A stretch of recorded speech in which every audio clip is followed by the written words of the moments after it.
Hegel fait quelque part cette remarque que tous les grands événements et personnages historiques se répètent pour ainsi dire deux fois. Il a oublié d'ajouter la première fois comme tragédie, la seconde fois comme farce. Bienvenue dans Les Aventuriers de la Pensée. Cette phrase, l'une des plus célèbres de l'histoire de la pensée politique, est notre porte d'entrée pour l'aventure d'aujourd'hui. Une aventure au cœur d'un coup d'État, d'une révolution trahie et d'une énigme politique. Notre guide, un exilé politique à Londres, un journaliste au vitriol, un théoricien redoutable et notre aventurier du jour, Karl Marx. Et notre carnet de bord, son pamphlet fulgurant écrit à chaud en 1852, Le 18 Brumaire de Louis Bonaparte. Le décor, la France, 1848. Le peuple de Paris se soulève, renverse le roi et proclame la Seconde République. C'est un moment d'espoir immense, une tragédie grandiose, où ouvriers, bourgeois et paysans semblent unis pour la liberté. Mais 3 ans plus tard, le 2 décembre 1851, le rideau tombe. Louis-Napoléon, Bonaparte, neveu du grand Napoléon et premier président élu de cette république, organise un coup d'État et s'empare de tous les pouvoirs. 1 an plus tard, il se proclame empereur sous le nom de Napoléon III. L'Europe entière est stupéfaite. Comment une grande révolution a-t-elle pu accoucher d'un régime autoritaire, dirigé par un personnage que beaucoup, y compris Victor Hugo, considèrent comme un aventurier médiocre, une pâle copie de son oncle? Comment la France, après la tragédie héroïque de 1789 et du premier Napoléon, a-t-elle pu se donner à cette farce? C'est cette énigme que Marx va tenter de résoudre. Mais il ne va pas le faire en se concentrant sur les complots de palais ou la psychologie de Louis-Napoléon. Non, pour Marx, la clé n'est pas dans la tête des grands hommes. Elle est dans la structure de la société. Elle est dans la lutte des classes. L'aventure intellectuelle de Marx, c'est de regarder cet événement non pas comme une pièce de théâtre avec quelques acteurs principaux, mais comme une immense bataille rangée où s'affrontent des armées invisibles. Les classes sociales. Il y a l'aristocratie financière, les banquiers qui ne rêvent que de stabilité pour leurs affaires. Il y a la bourgeoisie industrielle qui veut l'ordre pour faire tourner ses usines.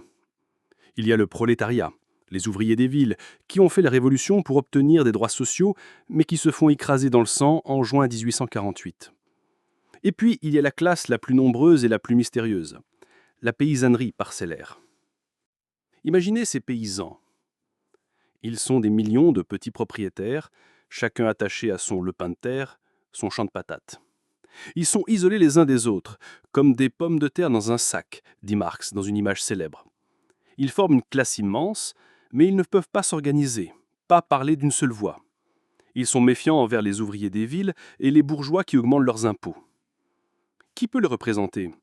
Qui peut parler en leur nom? Un homme qui porte un nom magique, qui évoque la gloire passée, la fin du chaos révolutionnaire et la protection des petites propriétés. Bonaparte. Louis-Napoléon n'est pas un génie. Il est, dit Marx, un personnage grotesquement médiocre. Mais il est élu parce qu'il représente quelque chose pour toutes les classes qui ont peur. Pour les paysans, il est le garant de leurs terres. Pour la bourgeoisie, il est le sabre qui va mater les ouvriers et restaurer l'ordre. Marx nous montre un spectacle fascinant. Toutes les classes, paralysées par leurs propres contradictions et leurs peurs les unes des autres, vont renoncer à leur pouvoir politique. Elles le délèguent à un seul homme, un sauveur apparent, en échange de la sécurité et de la stabilité. C'est cet immense vide politique qui permet à un aventurier comme Louis-Napoléon de prendre le pouvoir. Il ne l'a pas pris. On lui a donné. Ce que Marx nous révèle dans le 18 Brumaire, c'est une leçon terrible et profondément moderne. Premièrement, que les hommes font leur propre histoire, mais ils ne la font pas dans les conditions qu'ils ont choisies. Ils sont toujours prisonniers des circonstances, des structures économiques et du poids du passé. Les révolutionnaires de 1848 croyaient inventer le futur, mais nous dit Marx, ils ne faisaient que parodier le passé, enfilant des vieux costumes de leurs ancêtres de 1789. Le fantôme de la première révolution hantait la seconde.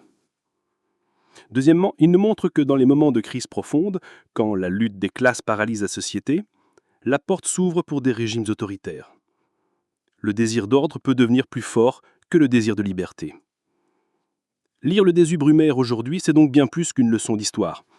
C'est une grille d'analyse puissante pour comprendre la montée des populismes, le rôle des crises économiques dans la politique et la manière dont des figures autoritaires peuvent émerger du chaos démocratique.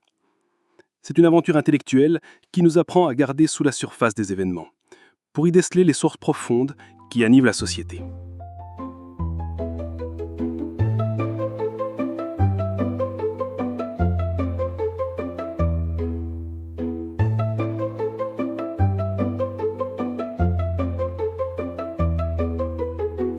Avec Marx, nous avons vu la paysannerie comme une force politique, en bloc presque silencieux.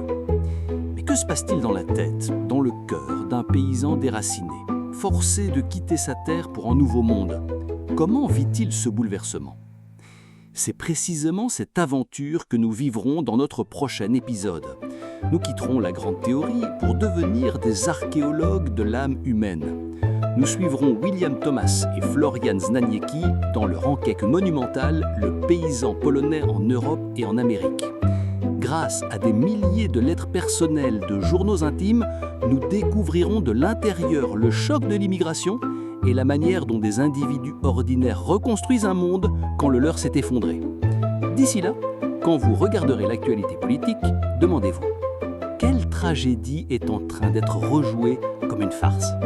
Et surtout, restez curieux.